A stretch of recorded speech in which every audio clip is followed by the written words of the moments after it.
Sí. Mi nombre es César Patiño, soy técnico docente de la Facultad de Artes de la ciudad de Cuenca. Y, en esta oportunidad tenemos la compañía de Sonia Gardés Garnés. Ella es representante de la Universidad de Barcelona, España, y nos tiene el tema de títeres, contemporaneidad y dramaturgia, buscando estrategias de consolidación en Cataluña a partir de la experiencia británica. No sé, tal vez tú, Sonia, deseas empezar o quieres esperarte un poquito mientras vamos haciendo la introducción. Y tal vez si me puedes ir diciendo en dónde te graduaste, qué título tienes y tal vez Ujú. por ahí empezaríamos. Gracias. Vale, gracias, César. Yo me gradué en la Facultad de Bellas Artes de la Universidad de Barcelona, que es donde ahora estoy trabajando como profesora asociada, y lo que había estudiado caracterización antes y luego en mi Erasmus estudié vestuario en la Universidad de Nottingham Trent, en Reino Unido. Entonces, siempre me ha interesado todo lo que vendría a ser, me empezaron interesando las artes escénicas desde todo lo que sería no poner el cuerpo y al final pues he puesto el cuerpo. Entonces, desarrollo la mayoría de mi carrera en Escocia y vuelvo aquí en 2020 a Cataluña, donde he seguido mi carrera dentro de las artes escénicas, tanto en el diseño como en la creación, y por eso estoy dentro del campo de lo que sería el teatro visual, que se llama, o el TTVO, que es el teatro de títeres, visual y de objetos. Y concretamente estoy especializada en lo que sería el títere contemporáneo aplicado a dramaturgias, que tenemos ahora una conferencia para explicar con más detalle. Y entonces esta investigación forma parte también de mi tesina de mi máster que hice hace un par de años en gestión cultural. Ok, o sea, que ya vamos entrando en tema, entonces Vale, ya es sí, ¿no? cuestión de que Ya ha te sido vayas introducción. enrumbando ahí. Muy bien, muchas gracias. Muy bien, gracias. Pues el tema que traigo hoy para la conferencia, lo he abierto sin poner compartir pantalla. Eh, tenemos-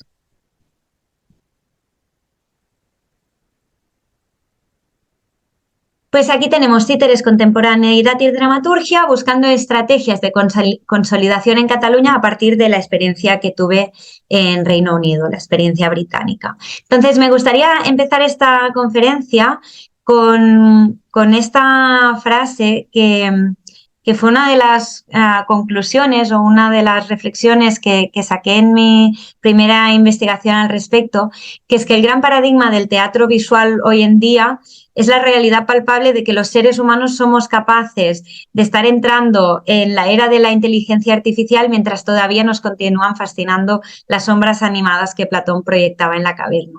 Es decir, que así como cada vez ha habido también más fascinación con el avance tecnológico, nos encontramos con una generación que ya ha crecido tanto con que la respuesta a cualquier enigma es una revolución tecnológica, que hay algo de nueva fascinación y de una fascinación como más humana en lo que acaba siendo más analógico y que tiene este juego de crear ilusión de la que hablaremos con más detalle.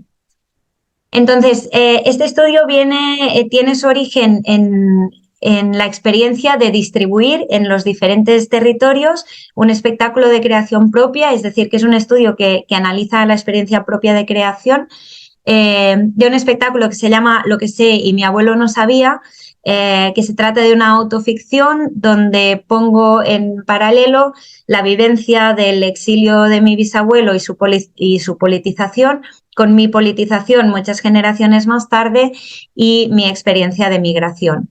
Entonces, lo que me encontré es que este espectáculo lo he desarrollado a través de residencias, lo he llevado a festivales, lo he llevado a diferentes teatros en Europa y en Reino Unido, y hago una estrena final de un desarrollo final en Cataluña y me encuentro que en el momento de distribuirlo hay unos problemas de comunicación muy básico de un lenguaje no compartido, ¿no? De decir, no, si es el espectáculo sobre un exilio y aparecen movimientos como el 15M o el Occupy Movement y hay un títere y que entonces al decir hay un títere hubiera una respuesta de, pues entonces es para público infantil. No, hay un títere, pero no es, ¿no? Y me chocaban estas cosas que no se producían. Entonces, a partir de esto empiezo esta investigación para entender esta diferencia que se encuentra en los dos territorios y hago como un mapa sobre todos los elementos que entran en juego y en valor en ambos territorios. Este mapa que lo tenemos en catalán porque es de mi investigación del máster, pero que lo podéis mirar con más calma luego en el vídeo. Y estos son como algunos de los factores que se tienen en cuenta para la investigación. Entonces, lo que me encuentro es que si quiero hacer una comparación, al empezar a buscar bibliografía, sobre todo en Cataluña, falta tanta bibliografía que no puedo decir que estoy comparando si ni siquiera encuentro una definición del método que sea bien concreta, ¿no? Entonces, paso a una primera fase que sea decir que estoy hablando de títeres, dramaturgia y contemporaneidad, que se refiere a introducir un títere con unos criterios semióticos, estéticos, dramaturgios y que lo que se quiere es reproducir la forma antropomórfica y reproducir un ser vivo. Y esto se diferencia de, estamos hablando de este objeto antropomórfico y se diferencia de otro tipo de teatro de títeres, que es el teatro de objetos, ¿no? Donde hablaríamos de una animación, pero que no tiene lo que Jane Taylor habla como el enigma de los títeres, que es este impulso antropomórfico que los seres humanos tenemos de proyectar vida en algo que nos recuerda a nosotros mismos. Entonces, muy importante en el método es la importancia del bunraku, que es la influencia principal japonesa de donde empiezan a surgir estas nuevas reinterpretaciones más occidentales y las características más importantes que adaptamos nosotros es este uso, que es un tipo de títere que se manipula entre más de un manipulador, en concreto en el bunraku suelen ser 3, y que se usan varillas o el contacto directo con el cuerpo del títere. Esto significa que mientras que a las marionetas hay como una distancia en la manipulación, esto nos da una posibilidad bastante expresiva y orgánica en cuanto a la manipulación. La otra diferencia clave es que en el bunraku nunca acaba siendo el títere un sector que identificamos con lo que vendría a ser el público infantil y familiar. Siempre se mantiene para adultos y esto afecta en las narrativas, en los guiones y es algo que genera como nos genera un precedente muy importante para lo que aquí se va convirtiendo en lo que llamaremos, por ejemplo, el títere de sobremesa. Entonces, una clasificación que me parece súper clave para entender el uso de estos títeres es su clasificación según por qué elegimos poner un títere. Es un espectáculo del género de teatro de títeres, es decir, pertenece allí. El títere es la solución a un problema, suele darse con animales. Aquí tenemos el ejemplo de Warhorse, anteriormente veíamos en la foto anterior Faulty Optics. Y suele darse, esta segunda opción suele darse con animales o con criaturas pequeñas, ¿no? Tener que poner un niño o una niña en escena y nos soluciona muchos problemas hacerlo con un títere. Y la tercera, que es mi favorita, es el títere es una elección artística para una construcción de significado. Es decir, aquí tenemos un espectáculo en el que participé con Gavin Glover en la creación de los títeres, llamado Ulises, y que se hizo en el Abbey Theatre, y allí lo que pasa es que Ulises, estando fuera de casa, empieza a tener todos estos ataques de celos, de realidad distorsionada, donde imagina que en casa todo está hipersexualizado, ¿no? Esta realidad donde los títeres nos permiten esta distorsión, ¿no? Mantienen las caras, por ejemplo, pero son cuerpos pues esto, con mucha distorsión. Otros elementos claves, si queremos describir el método, serán la voz. cuando actuamos con títeres a nivel contemporáneo, la voz siempre es un tema como problemático. Tenemos muchas referencias de voces infantilizadas que nos hacen pensar que en lo contemporáneo los títeres no pueden hablar, y tenemos muchos ejemplos de compañías como Handspring, Puppet Company, que nos muestran que la voz puede aparecer. Lo que nos cuenta Mervyn Millar, que estuvo vinculado también con Warhorse, es director de Significant Object, es que si se escogen muy bien las palabras con un buen proceso de guionaje, no hay ninguna razón por la que un títere no pueda hablar. Y esto nos lleva otra vez a la guionización, en la que el proceso de escribir para títeres, siempre se puede añadir un títere a lo que vendría a ser un espectáculo para actores, pero hay una floritura en la capacidad humana que el títere pues tiene otros matices de color, ¿no? Entonces, es importante un proceso de guionización que considere el títere dentro, y muchas veces se escribirá a medida que el títere está presente, ¿no? Será un proceso de ensayo y creación más compartida que en las dramaturgias tradicionales. La ilusión es uno de los elementos que más me fascina, ¿no? Porque cuando nosotros desde nuestra visión pensamos en títeres y la ilusión, pensamos en la infancia, y en la infancia la ilusión es me lo quiero creer. Y me lo quiero creer y me lo creo. Cuando trabajamos con público adulto, la ilusión es una parte de mí se lo quiere creer y la otra quiere entenderlo. Y en este quiero entenderlo es lo que Toni Casares, que es director de la Sala Beckett de Dramaturgias Contemporáneas en Barcelona, señala como un problema de distracción del público, ¿no? Con un potencial riesgo de generar un despistar de la historia y querer entender cómo se está generando la ilusión. De la misma manera, O'Donovan nos habla de cómo esta experiencia puede abrir emocionalmente al espectador, y estarían de acuerdo los dos, porque Toni Casares también afirma que en realidad se trata una vez más de un tema de dramaturgia, ¿no? Se trata de dónde encaja meter este enigma dentro, y si está bien colocado es algo que nos puede ayudar a entrar mucho más emocionalmente en la historia. El existencialismo es básico en títeres, es decir, nos proyecta temas del psicoanálisis, del yo y el superyo, nos habla de la vida, de la muerte y de un espacio aún más maravilloso que es el que está entre medio, cuando un títere no está animado y no acabemos de saber si está vivo o muerto o a punto de vivir, y nos confronta con muchas realidades humanas, ¿no? A nivel de espejo. Y la metáfora y la resonancia entendida como esta capacidad de conectarnos a través de emocionalmente estar viviendo con el personaje, ¿no?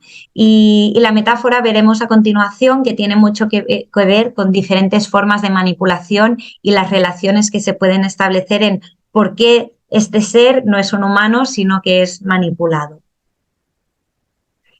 Esta imagen me parece maravillosa cuando hablamos de este estadio, ¿no? Entre la vida y la muerte que nos ofrecen los títeres y este enigma de dónde están ahí en medio. Entonces, la clasificación así más definitiva y sobre todo en cuanto a usos metafóricos y en cuanto a usos dramatúrgicos sería según el tipo de manipulación, que es lo que parece más interesante y que va apareciendo más adelante a medida que se desarrolla aquí en Occidente, que es la relación con quien está manipulando. Entonces tendremos una manipulación ilusionista donde el manipulador no se ve, y aquí tendrá una connotación, se suele usar en temas más mitológicos, donde queremos simplemente creernos que se está moviendo solo. Hay una neutral visible en la que el manipulador está presente, está manipulando, pero no hace nada, no tiene expresividad, está simplemente como manipulador y para que lo veamos. Y en este caso tiene una connotación como mucho más de divinidad, ¿no? De este ser omnipresente que lo ve todo y y lo percibimos, pero no tenemos seguridad de que esté en nuestro plano espiritual, ¿no? O en nuestro plano de realidad. Ya hemos dicho, hay la ilusionista donde el manipulador no se ve, por lo tanto es la ilusión de que está funcionando. Hay la neutral visible, que es donde el manipulador se ve pero no tiene un papel y aparece como una presencia casi divina, como un narrador omnipresente. La expresiva visible, que sería aquella en la que el manipulador expresa los sentimientos y los pensamientos o expresa lo que está sintiendo el títere de forma muy, muy presente, ¿no? Entonces, la psique se divide, una sola psique se convierte en dos y nos da posibilidades de trabajar el yo y el superyo o diferentes interpretaciones de esta división. Entonces, tenemos la caracterizada en la que el manipulador tiene un personaje y es un personaje separado de la pieza que está manipulando, con lo que nos quedan dos psiques separadas. Y en la manipulación interactiva, estos dos personajes podrán establecer una relación. Que aquí, volviendo al principio de lo que presentaba con el espectáculo, pondré un momento la imagen para que lo que presentaba con mi espectáculo, en este caso es una manipulación ilusionista donde yo hago una investigación para encontrar información de mi bisabuelo, que una de las características que me encuentro que tienen las políticas para la desmemoria histórica es que se pierde información, ¿no? Entonces, lo que yo quería que fuera un espectáculo donde encontrar a este bisabuelo, no lo encuentro y cada vez me doy más cuenta que este bisabuelo es mi fantasía, mi proyección, lo que yo quiero que sea. Entonces, en este sentido, un títere nos da esta posibilidad, ¿no? Porque es el personaje, pero tiene la voz de mi personaje, es la fantasía de mi personaje lo manipula y queda en este espacio un poco como intermedio. Y entonces, con el método definido, quería hacer este análisis histórico entre Reino Unido y Cataluña para entender por qué hay esta percepción diferente, en qué momento se da y si evoluciones diferentes nos podrían confirmar que sea posible percibir que el método no se conoce de la misma forma. Entonces, desde el principio de datar los títeres, lo que más me interesa es mirar al siglo XVII, que es cuando empezamos a encontrar las primeras muestras de que hay títeres, y se encuentra en ambos territorios, ¿no? Tiene esta característica súper versátil, súper móvil y se expande con mucha rapidez. Y lo que me parece muy interesante, que veremos luego que tiene un papel importante en la percepción de hoy, es que en el siglo XVIII se empieza a dar una persecución religiosa y de clase hacia el género de los títeres por su carácter político, satírico y popular. Entonces aquí dejaba este escrito de Gaspar Melchor de Jovellanos, ¿no? Donde intenta prohibir el uso de los títeres. En España desde la religión es como más evidente, pero una cosa que me interesa en Reino Unido es que allí se hace una reapropiación de clase y cultural. Es decir, que es la aristocracia que coge la forma, coge los títeres, pero le saca lo que llaman grosero, lo que vendría a ser toda su carga política. Entonces, lo dejo aquí como una nota que voy a recuperar más adelante.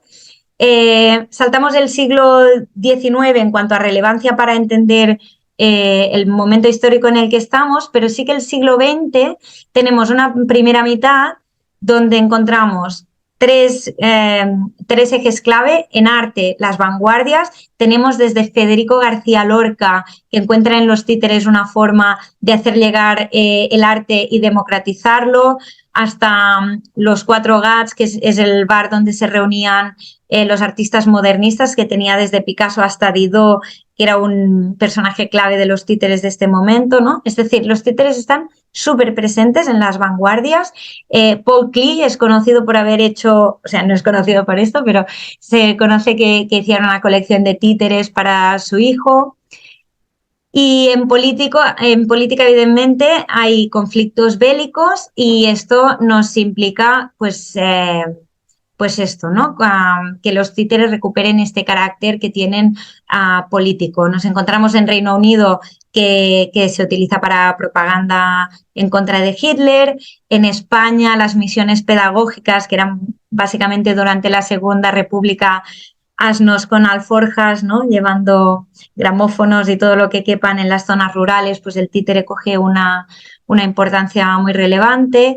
Y en sociedad, en la consolidación y organización del proletariado, nos encontramos con que la alfabetización es clave para que introduzca el periodismo satírico y político, y en este proceso de alfabetización todo lo que es la tradición oral y visual de los títeres coge mucha relevancia. Y son bastante compartidos estos procesos.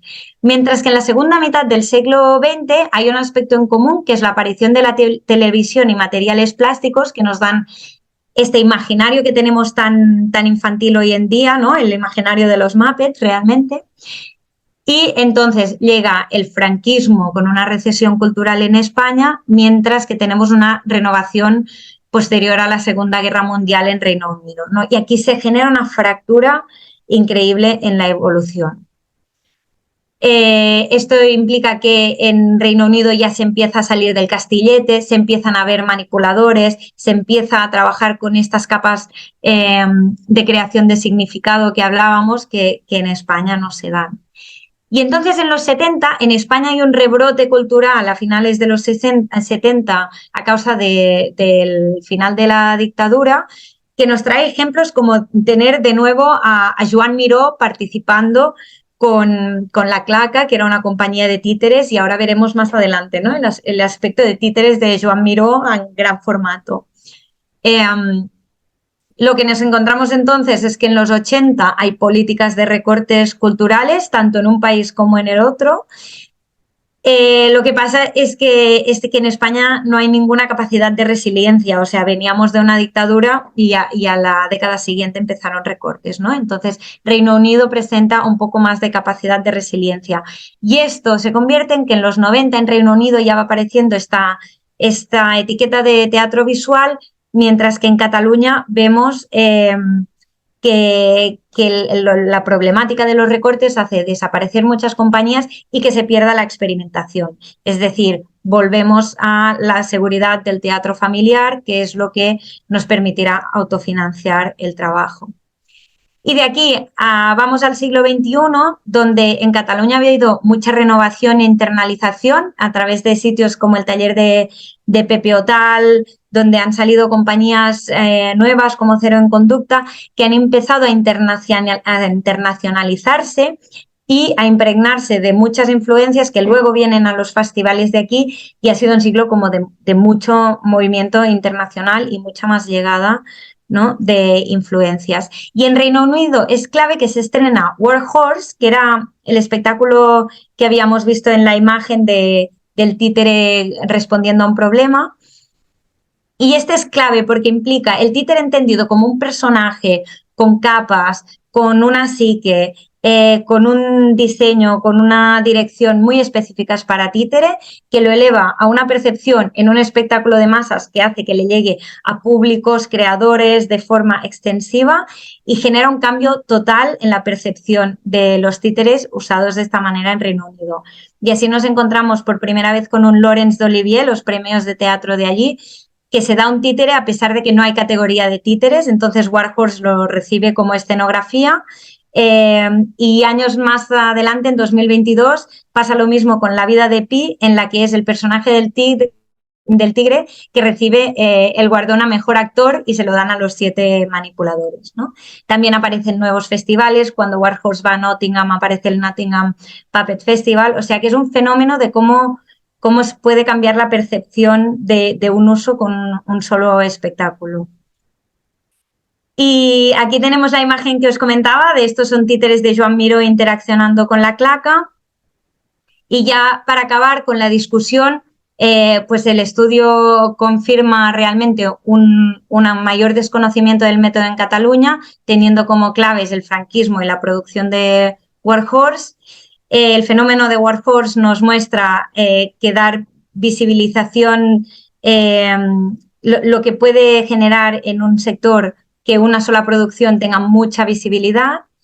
Y uno de los puntos más importantes, yo misma me di cuenta que en intentar hacer una investigación que dijera esto no es el títere tradicional, estaba reproduciendo la reapropiación cultural que se había dado en la edad, ¿no? Como en el siglo XVIII, y que es importante no separarlo y no hacer esta reapropiación de clase cultural.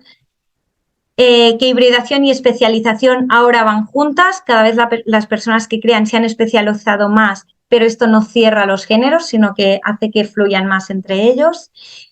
Y finalmente que la política y las políticas culturales pues, han tenido históricamente efectos súper grandes en el desarrollo. No se trata solo de la censura, sino que cuando se hacen recortes se pierde la experimentación y hay que ir a sistemas de creación más seguros. Y con esto acabaría mi presentación. Gracias por su atención y siento los problemas técnicos. No, tranquila, no pasa nada. Más bien es solamente en este momento nos quedaría ver si es que alguien quiere hacer alguna pregunta. Si es que no, podríamos dar por terminado, a pesar de que yo sí quisiera preguntarte algo, pero esperemos a ver si es que alguien quiere preguntar, o si no, pues quería sacarme una duda de tu intervención. Bueno, creo que nadie va a tratar de preguntar. Sí, mi interés es si es que las personas que están detrás de los muñequitos se involucran con un papel muy diferente que la propuesta del artista, o es que ellos tienen que adaptarse al texto, a la dirección, no sé. Ahí podrías ayudarme tal vez. Entiendo, la pregunta es si esto es una aportación que viene desde quien está manipulando o si es una aportación externa, ¿no?